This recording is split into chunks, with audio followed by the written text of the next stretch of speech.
The fate of Fed Chairman Jay Powell rests in the hands of the White House, but will his familiarity with politicians on the Hill help him get a renomination from President Biden? Yahoo Finance's Brian Cheung joins me now with more on the latest in this race for the Fed chair's top spot. What can you tell us, Brian?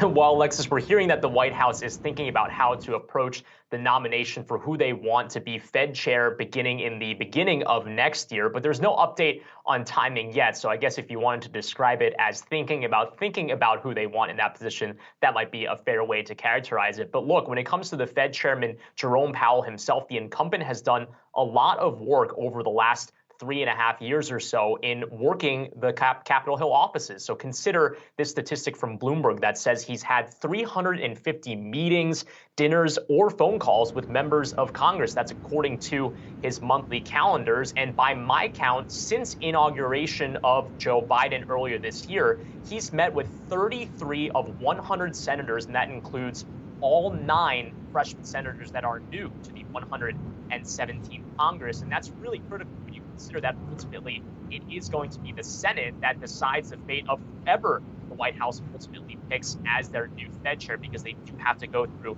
Senate confirmation. So it seems like the Fed chairman is pretty in the know with regards to how that body of Congress is going to decide his fate. Now, one other thing that's worth mentioning, this is not the only position that the White House needs to think about. There are a number of other positions on the Fed board that could be part of the musical chairs game as well. For example, Richard Clarida, who's currently the vice chairman, his term as vice chairman expires in January of next year, and Randal Quarles, who is the Fed vice chairman of supervision, his term actually expires next month. So it seems like if the big protest, which we've heard from the likes of AOC, Rashida Tlaib, and also Ayanna Pressley, is about financial regulation or climate change, it's entirely possible the Biden White House could pick Powell as the Fed chairman, but then pick a more progressive candidate like a Lael Brainerd, for example, for the Fed vice chair of supervision. Either way, it seems like the White House is going to have to move relatively quickly in order to give the Senate the time it needs to confirm those possible candidates, Alexis.